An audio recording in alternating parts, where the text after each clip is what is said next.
8 साल पहले ये निर्णय लिया, क्योंकि सफलता कभी भी सफलता जो होती है वो चुनाव से मिलती है, संयोग से नहीं मिलती कभी भी। और चुनाव मैंने किया कि यस मुझे डायमंड बनना है। और दोस्तों उसके बाद मैंने लगातार मेहनत किया। लगातार मेहनत करने के बाद अलवर में मैंने काम शुरू किया था।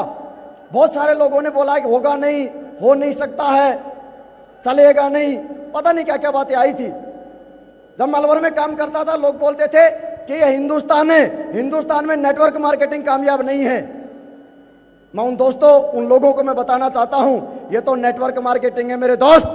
या तो लोगों की जिंदगी बदली जाती है, ये हिंदुस्तान है। अगर सांप बेचने वाला आ जाए ना, उसका सांप भी बिक जाता है, क्योंकि लोग, थैंक यू वेरी मच, लोग ये सोच के खरीद लेते चलो पड़ोसी घर में छोड़ देंगे। ये तो जिंदगी बदलने का काम है, जिंदगी बदलने का काम है। और लगातार बहुत सारी दिक्कतें आई। लोगों ने बोला ना होगा नहीं, लोगों ने बोले बेवकूफ बनाने का काम है, लेकिन लगातार हम करते गए। फिर हरियाणा में मैंने काम स्टार्ट किया। हरियाणा के कितने लोग बैठे, एक बार हल्ला करके बताओ। Thank you very much. लोगों ने बोला हरियाणा में नहीं चलेगा ये काम।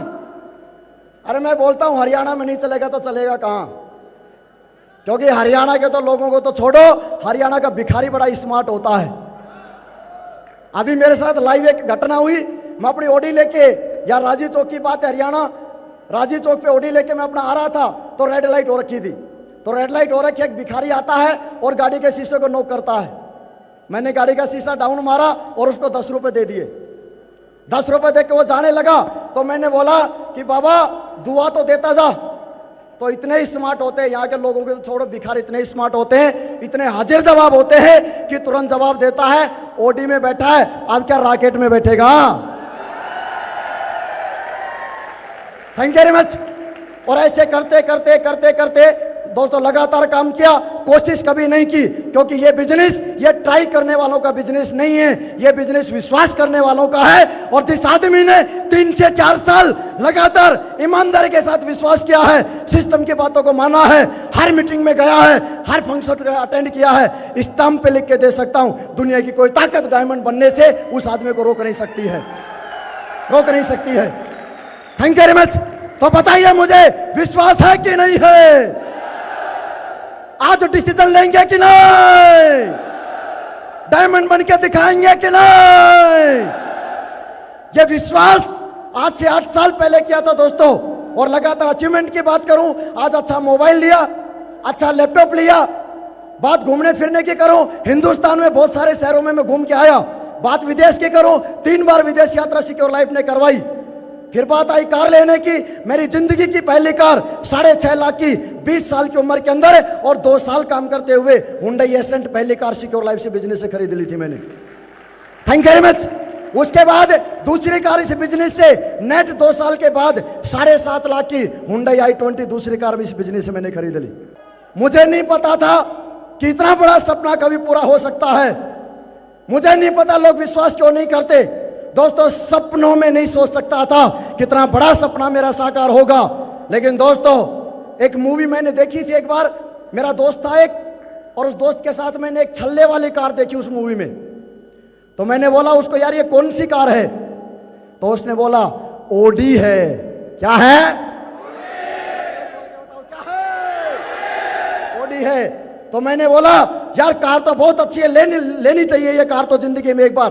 तो उसने बोला ये तेरे और मेरे जैसे लोगों के लिए नहीं है, ये बड़े लोगों के लिए है। तो मैंने बोला कितने बड़े? क्या इतने बड़े लोगों के लिए है कि अपने घर का फर्श के ऊपर खड़ा खड़ा खुद का पंखा खोल ले छत पर से? क्या इतने बड़े लोगों के लिए है? अरे सिक्योर लाइफ है मेरे दोस्त।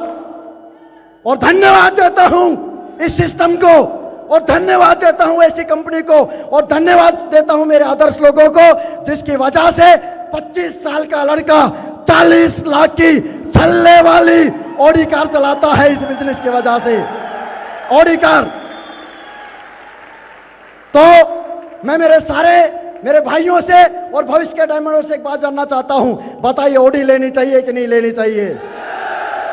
कितने लोगों का सपना है कि ये कार आनी चाहिए?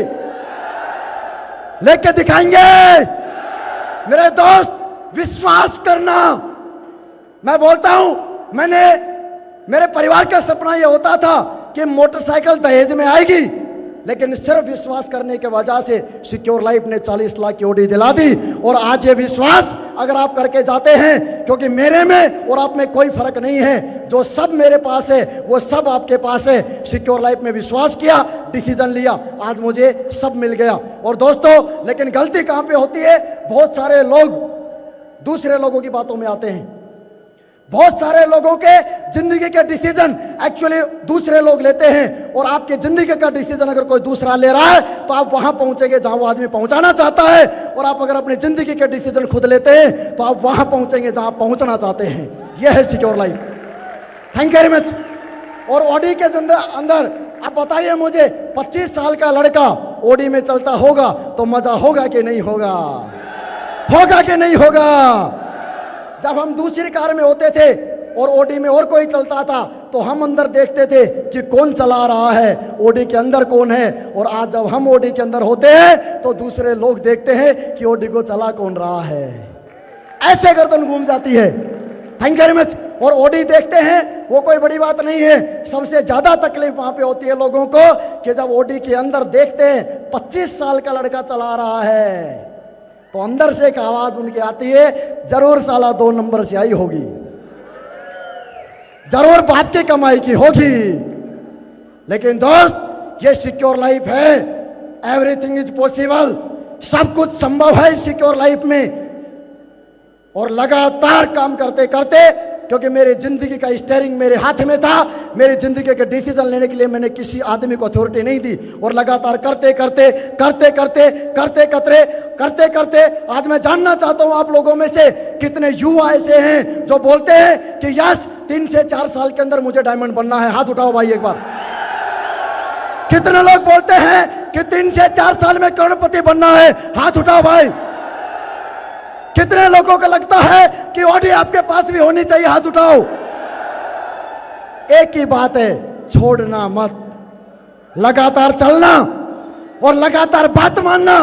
कसम भवानी की, चुन चुन के डायमंड बढ़ाएंगे, चुन चुन के ओडी BMW दिलाएंगे। चिंता की कोई बात है ही नहीं। Thank you very much. और लास्ट में एक ही कहानी के माध्यम से मैं अपनी बातों को विराम दूंगा, जो कि मैंने क्रक्स निकाला है इस बिजनेस का। जानना चाहते हैं? एक बार क्या हुआ, ध्यान से समझना, क्योंकि इस स्टोरी ने मेरी जिंदगी बदल दी। एक बार क्या हुआ, एक लड़की अपने पिता के साथ कार में जा रही होती है और रास्ते में बारिश और तूफान आ जाता है। तो लड़की ड्राइविंग कर रही थी। वो लड़की बोलती है कि पिताजी कार को रोक लेती हूं मैं। उसका पिता बोलता है, ना बेटा, कार को रोकना नहीं, लगातार चलते रहो। थोड़ा और आगे बढ़े, बहुत सारे लोग रास्ते में उनको मिलते हैं जो अपनी गाड़ी को साइड में लेके खड़े थे। वो लड़की बोलती है, तूफान और तेज हो जाता है। वो लड़की बोलती है कि पिताजी कार को रोक लेती हूं मैं। उसका पिता बोलता है, ना बेटा, कार को चलने दो। थोड़ा सा और आगे जाते हैं, तूफान और तेज हो जाता है। वो लड़की फिर पूछती है अपने पिता से कि पिताजी कार को रोक लेती हूं मैं। उसका पिता एक ही बात बोलता है, नहीं बेटा, कार को रोकना नहीं, लगातार चलने दो। और जैसे थोड़ा थोड़ा वो आगे निकले, थोड़ा आगे निकलने के बाद तूफान शांत हो गया था। और जैसे तूफान शांत हुआ, उसका पिता बोलता है कि अब कार को साइड में लगा लो, आप गाड़ी रोक सकते हो। तो लड़के के दिमाग में क्वेश्चन आता है और वो बोलती है, जवाब करती है अपने पिता से कि जिस समय रोकने का समय था उस समय अपने कार को रोकने नहीं दी, लेकिन अब जब मौसम साफ हो चुका है तब आप कार को क्यों रोक रहे हैं? तो उसका पिता बोलता है, खिड़की खोल के बाहर निकलो एक बार। और लड़की जब बाहर आती है तो वो पिता बोलता है कि पीछे जितने लोग रुके थे वो अब तक तूफान में फंसे हुए हैं, लेकिन लगातार हम चले, लगातार हम चले, लगातार हम चले, लगातार हम चले, लगातार चलते चलते तूफान को पार करके आ गए।